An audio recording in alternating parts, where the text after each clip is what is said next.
제21장. 여호사밧이 그의 조상들과 함께 누우매 그의 조상들과 함께 다윗성에 장사되고 그의 아들 여호람이 대신하여 왕이 되니라.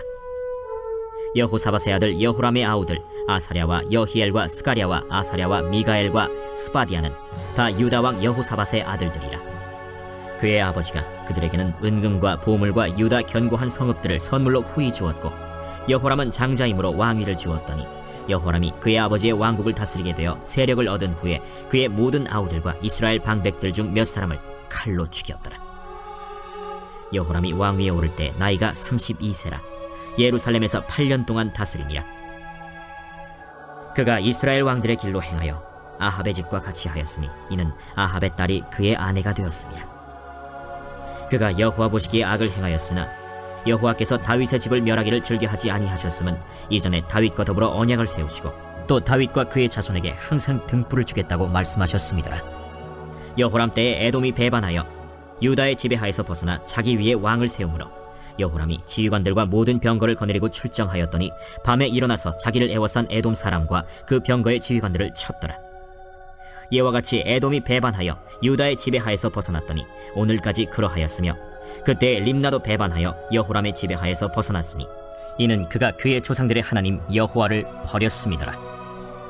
여호람이 또 유다 여러 산에 산당을 세워 예루살렘 주민으로 음행하게 하고 또 유다를 미혹하게 하였으므로 선지자 엘리야가 여호람에게 글을 보내어 이르되, 왕의 조상 다윗의 하나님 여호와께서 이같이 말씀하시기를, 내가 내 아비 여호사밧의 길과 유다 왕 아사의 길로 행하지 아니하고 오직 이스라엘 왕들의 길로 행하여 유다와 예루살렘 주민들이 음행하게 하기를 아합의 집이 음행하듯 하며 또 내 아비 집에서 너보다 착한 아우들을 죽였으니 여호와가 내 백성과 내 자녀들과 내 아내들과 내 모든 재물을 큰 재앙으로 치시리라.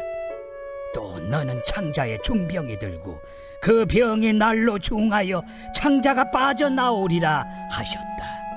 여호와께서 블레셋 사람들과 구스에서 가까운 아라비아 사람들의 마음을 격동시키사 여호람을 치게 하셨으므로 그들이 올라와서 유다를 침략하여 왕궁의 모든 재물과 그의 아들들과 아내들을 탈취하였으므로 막내 아들 여호아하스 외에는 한 아들도 남지 아니하였더라. 이 모든 일 후에 여호와께서 여호람을 치사 능히 고치지 못할 병이 그 창자에 들게 하셨으므로 여러 날 후 2년 만에 그의 창자가 그 병으로 말미암아 빠져나오매 그가 그 심한 병으로 죽으니 백성이 그들의 조상들에게 분향하던 것 같이 그에게 분향하지 아니하였으며, 여호람이 32세에 즉위하고 예루살렘에서 8년 동안 다스리다가 아끼는 자 없이 세상을 떠났으며 무리가 그를 다윗성에 장사하였으나 열왕의 묘실에는 두지 아니하였더라.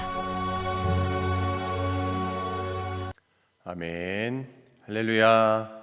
네, 오늘도 이 자리에 오신 우리 모든 성도님들의 오늘 하루의 삶이 강하고 담대함으로 믿음으로 승리하기를 주님의 이름으로 축복합니다. 아멘. 우리가 지금까지 남유다의 4명의 왕의 통치에 대해서 이야기를 들었지요. 르호보암, 아비야, 아사, 또 여호사밧 왕까지. 그래도 그들은 하나님께 그래도 선한 왕이다. 이 역대기의 관점에서 보면 선한 왕으로 그들은 괜찮은 왕들이었습니다. 특히 아사와 여호사밧 왕은 하나님이 보시기에도 정직히 행했다라는 말을 듣기도 하였지요. 그런데 이런 선왕들과 달리 악한 왕이 등장하게 됩니다. 바로 여호사밧 왕의 아들 여호람이지요. 이 여호람은 32세에 즉위하였다라고 오늘도 말씀하였습니다. 오늘 말씀에서 보니까요, 이 여호람이 8년간 통치를 하고 40세에 죽음을 맞이하게 됩니다. 오늘 말씀은 이 남유다 초기에 가장 악명을 떨쳤던 이 여호람의 통치에 대해서 말씀해주고 있습니다. 먼저 1절에 보면 여호사밧에게는 모두 7명의 아들이 있음을 말해주고 있습니다. 그런데 4절 말씀에 보니까요, 여호람이 그의 아버지의 왕국을 다스리게 되어 세력을 얻은 후에 그의 모든 아우들과 이스라엘 방백들 중 몇 사람을 칼로 죽였더라. 이 여호람이 왕이 되었습니다. 그런데 그의 방백들 또 아우들을 다 칼로 죽였다는 것입니다. 아마도 이 여호람은 자기가 왕이 되자 뭔가 이 권력에 대해서 위협을 느꼈던 것 같습니다.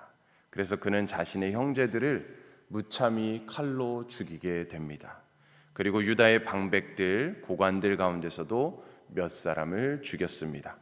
아마도 그들은 여호람을 적극적으로 따르지 않았던 자들로 생각됩니다. 이처럼 여호람이 왕이 되어서 제일 먼저 한 일은 자기 형제들을 죽인 일, 그리고 고관들을 죽이는 일이었습니다. 그야말로 전형적인 폭군의 모습을 보여주는 이 여호람이었습니다. 우리는 왕이 힘을 남용하며 얼마나 많은 비극을 초래하게 되는지를 역사를 통해 잘 알고 있지요. 하나님이 지도자를 세우신 이유는 무엇입니까? 결코 자신의 야망과 욕심을 채우기 위함이 아니었습니다. 이는 하나님의 뜻에 어긋나는 어리석은 리더의 모습이지요. 하나님이 지도자를 세우신 이유는 그 속한 구성원들을 위한 것입니다. 그래서 하나님은 지혜를 구한 솔로몬에게 부귀와 영광을 더해 주신 것이 아니었습니까? 기브온 산당에서 1,000번제를 드린 후에 이 솔로몬이 무엇을 하나님께 구했습니까? 그는 부귀와 영광을 구하지 않았고 백성들을 잘 다스릴 수 있는 지혜를 달라라고 구할 때 하나님께서는 그에게 부귀와 영광까지도 주시지 않았습니까? 하나님의 마음을 흡족하게 한 것이었죠. 이처럼 하나님이 지도자를 세우시고 그들에게 힘과 권력을 주시는 이유, 바로 여기에 있는 것이죠. 디모데전서 2장 2절에서는 이렇게 이야기합니다. 임금들과 높은 지위에 있는 자들을 위해 기도하라라고 말씀합니다. 그래야만 우리가 경건과 단정함으로써 고요하고 평안한 생활을 할 수 있다라고 말씀합니다.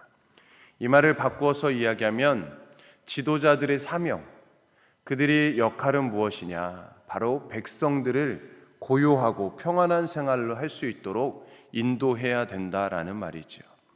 우리는 각자의 자리에서 리더로서의 역할을 감당해야 합니다. 교회에서, 가정에서, 직장에서 내가 맡은 사람들을 잘 리더해 나가야 됩니다. 하나님이 나를 리더로 세우신 것은 바로 그들을 위해서라는 사실을 잊지 말아야 되는 것이죠. 나를 위해서 그들이 서 있는 것이 아닙니다. 그들을 위해서 내가 있는 것이라는 것이죠. 이것을 우리가 망각하면 우리도 폭군이 될 수 있다라는 것입니다.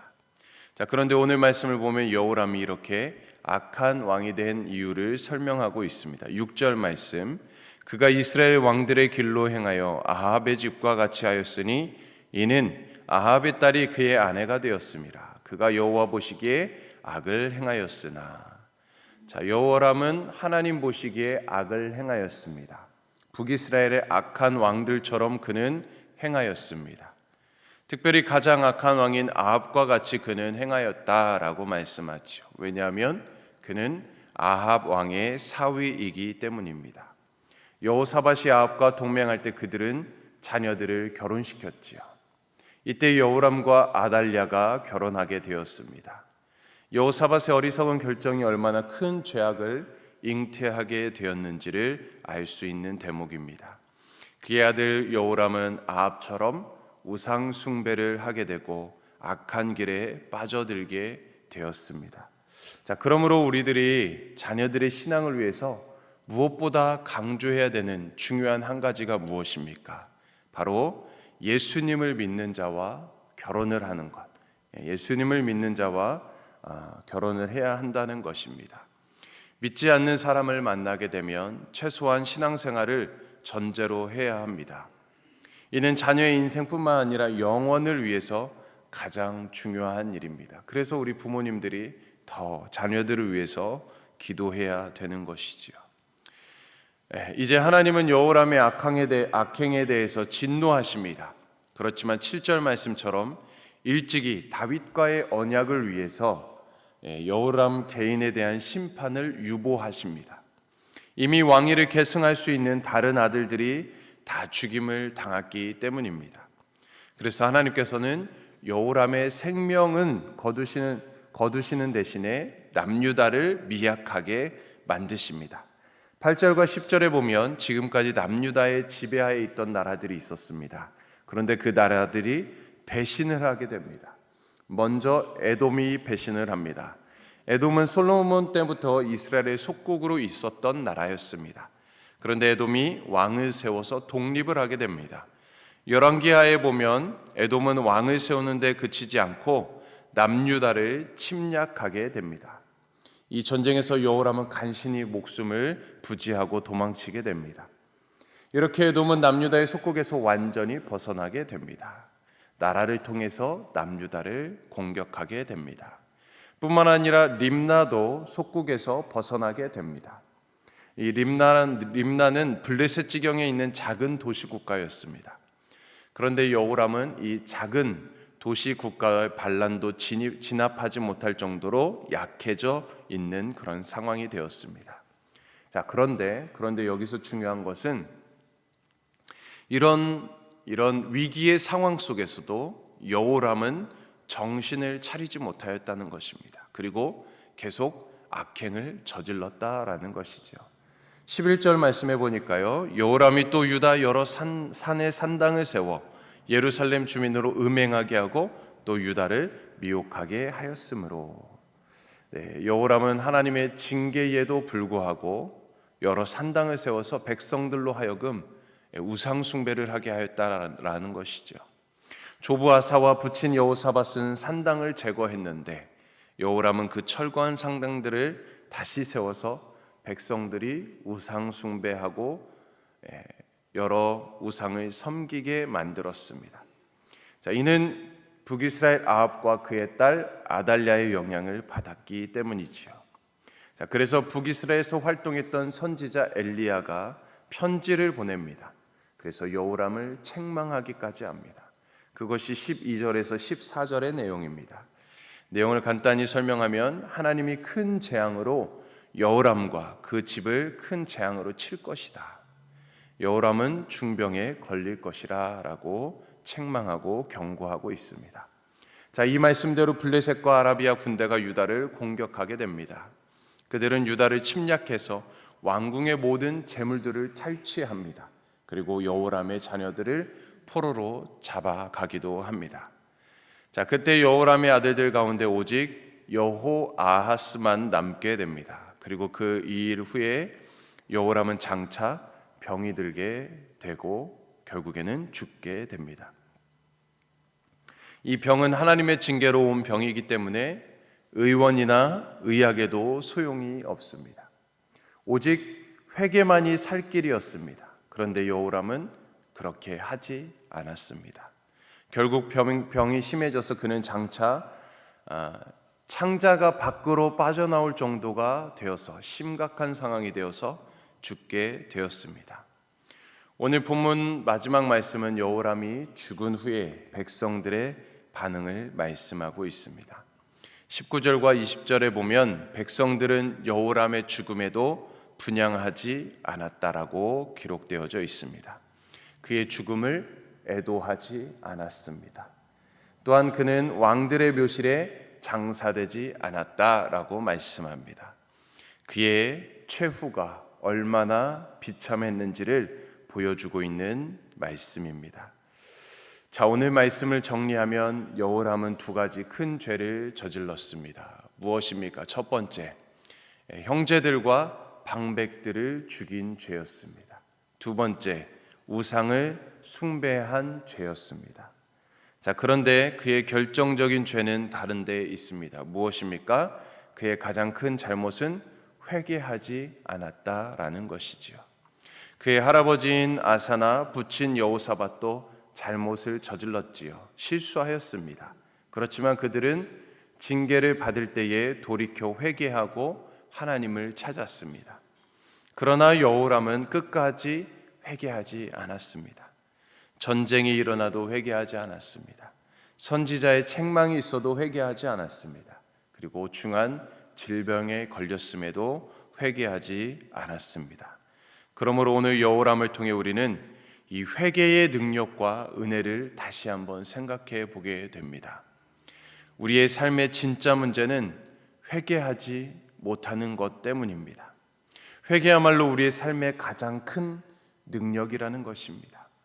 회개할 수 있다는 것이 얼마나 큰 은혜인지 모릅니다. 우리가 하나님 앞에 가슴을 찢고 그 심정을 가지고 눈물을 흘리며 회개할 수 있다는 것이 얼마나 큰 은혜인지를 다시 한번 생각해 보게 되는 오늘 본문의 말씀입니다. 우리가 아무리 큰 죄를 지었어도 하나님은 진심으로 뉘우치는 자들을 용서해 주시고 구원해 주십니다. 회개하는 자에게 복을 주시며 은혜를 베풀어 주십니다. 그러므로 십자가 사랑과 용서의 은혜를 우리는 기억해야 합니다. 회개의 능력으로 날마다 하나님 앞에 믿음으로 살아갈 때 하나님께서는 반드시 은혜를 베풀어 주시고 용서해 주시고 또 은혜의 자리로 복된 삶으로 인도해 주신다는 것을 우리가 기억하며 앞으로도 우리가 날마다 주님 앞에 거룩한 백성으로 성결한 백성으로 살아가기를 주님의 이름으로 간절히 축원드립니다. 우리 함께 기도하겠습니다. 오늘 말씀을 통해서 죄의 씨앗이 얼마나 무서운지를 다시 한번 기억합니다. 한 번의 죄로 인해 그 결과가 처참한 비극을 낳을 수 있음을 보게 됩니다. 또한 그 죄 앞에 회개하지 않을 때 큰 재앙이 닥치는 것을 보게 됩니다. 하나님, 회개할 수 있는 것이 은혜이고 회개할 수 있는 것이 능력입니다. 우리도 연약하기에 실수할 수 있고 범죄할 수 있는데 그때마다 주님 앞에 철저히 자백하고 회개하는 삶을 살게 하여 주시옵소서. 우리 안에 회개의 눈물이 메마르지 않게 하여 주시옵소서.